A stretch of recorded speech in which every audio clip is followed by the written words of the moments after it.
A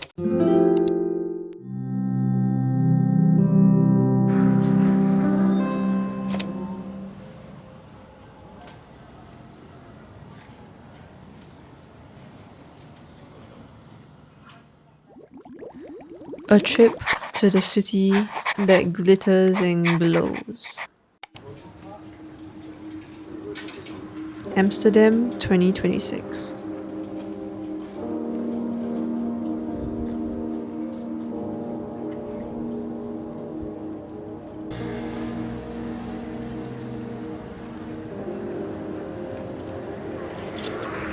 Beauty is where you look. The city of romance and opportunity, just like in the storybooks from my teenage years.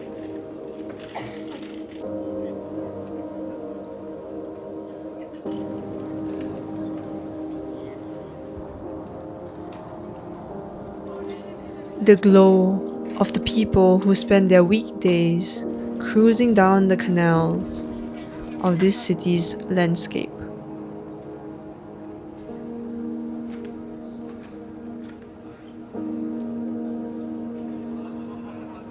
Each boat, with different shapes and sizes, carries scenes of vibrance.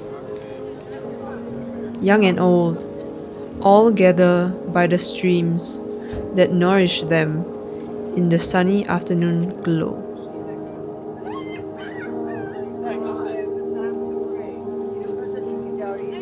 From the traveler's perspective, it looks like a paradise on earth. After getting used to crossing the roads of every possible vehicle, a sense of familiarity of the pathways crusaded over me. I felt like the seagulls flying across the surface of the water, free and alive in a foreign city.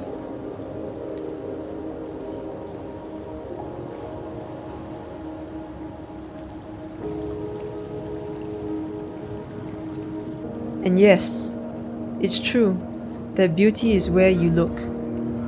But sometimes, beauty comes with a high price. And not all that glitters is gold.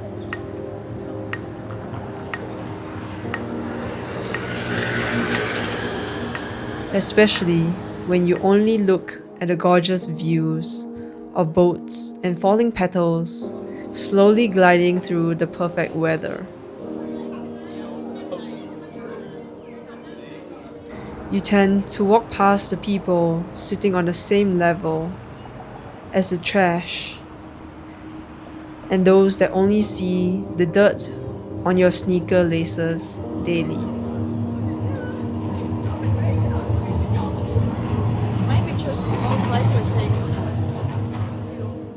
The pungent smell of weed and smoke tangles itself up with the freshly fried fries and waffles that drift through the small streets of Amsterdam. The views of shops selling cigarettes and space brownies begin to blur together into an endless loop of vices.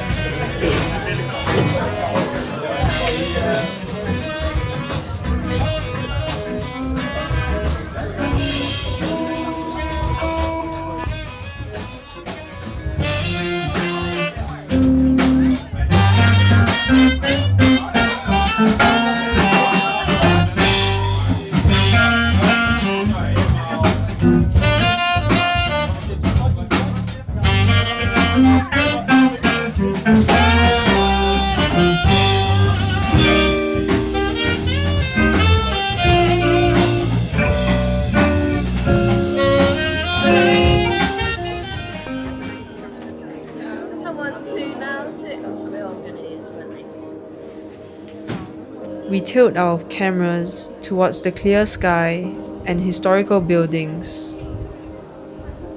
away from the rubbish piling on the side of the road, as we balance on a tightrope between getting hit by speeding bikes or stepping into piles of bottles and gunk. On the floating arc, a soft silver glow, just as it now lights my lonely window.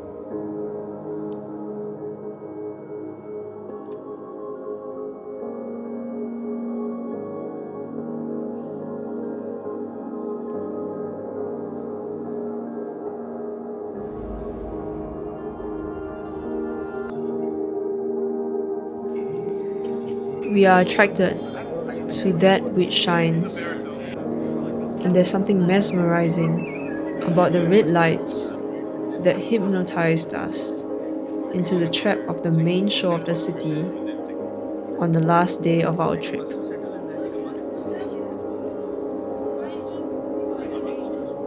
And as I stuffed my wet towel into my backpack, hastily with one leg out of the hostel door the next morning, I couldn't help but think that the huge rainstorm a few hours ago that we had experienced was the result of our downfall.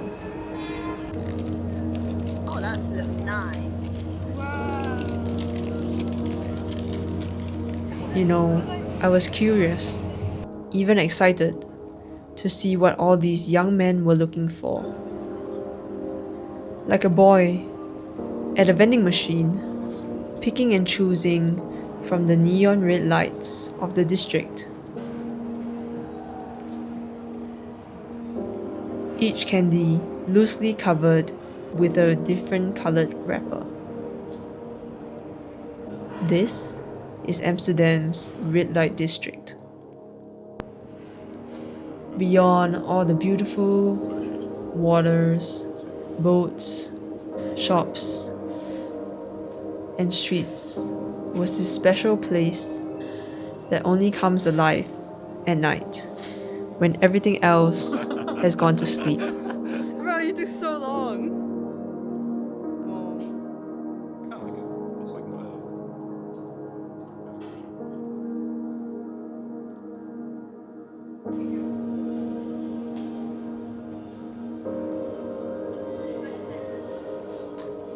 I wanted to see what they had to offer, but I didn't want to see the look on their faces. The familiarity of their gaze, like a daily routine. The posture, to catch the fishes, and yet at the same time, the somewhat unbothered or empty stares.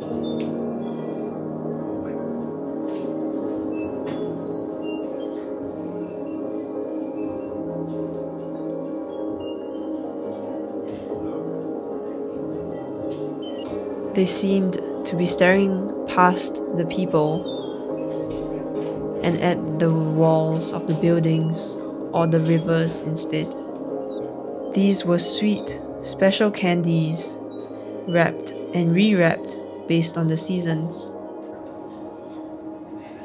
Candies we treat as a spectacle and refuse to acknowledge more than a pretty girl in a window.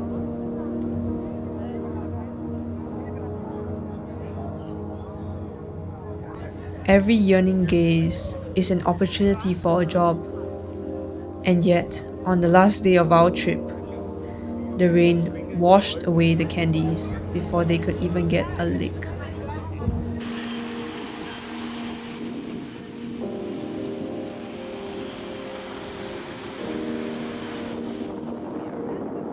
I wonder what these ladies saw from their little plastic boxes.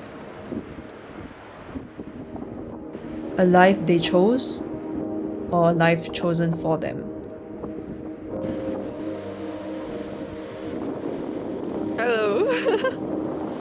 Yay!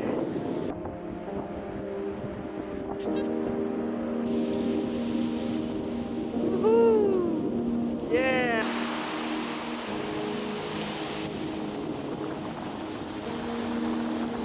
Yo, it's kind of yellow though.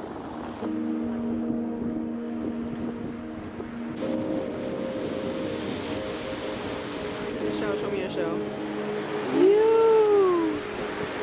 Yeah.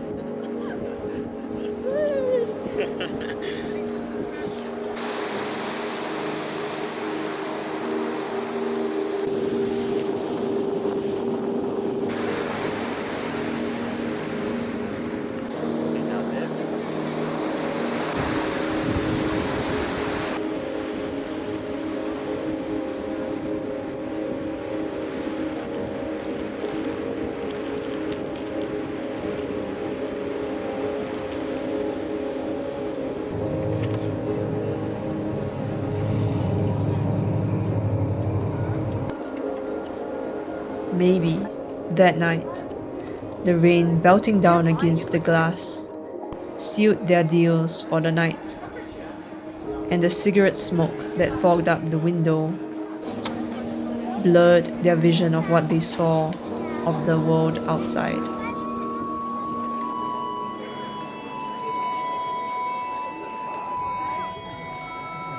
Or maybe it was comfort in seeing the people running like headless chickens with umbrellas or jackets for the train station, knowing that they had a shelter over their heads and they didn't have to worry about having wet shoes on the way home later.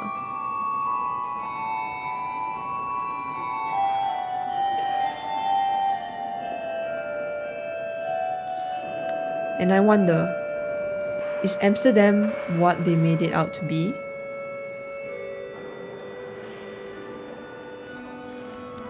Do they also enjoy the snowing petals against the shining water in the river canals? Or the boats, cruising down the lanes, passing them as they work? Has the beauty of this place they call home morphed into a capitalistic vision of the lustful society they serve?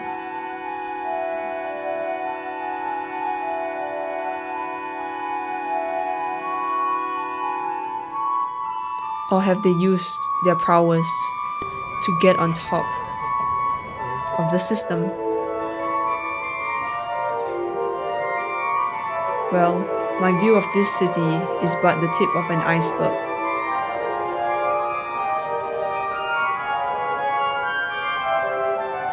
And yet I am able to recognize that some places are better visited than lived.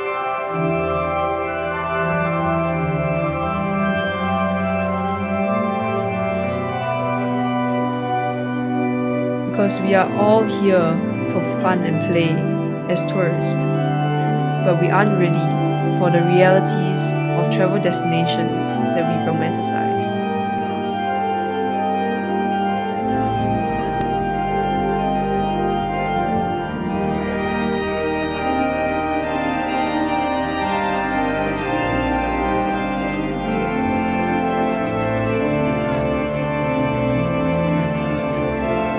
So as we visit new cities or countries, or experience new things in a foreign land,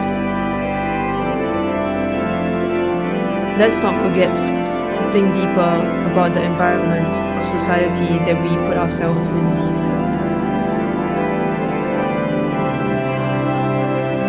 And always remember that not all that glitters is gold.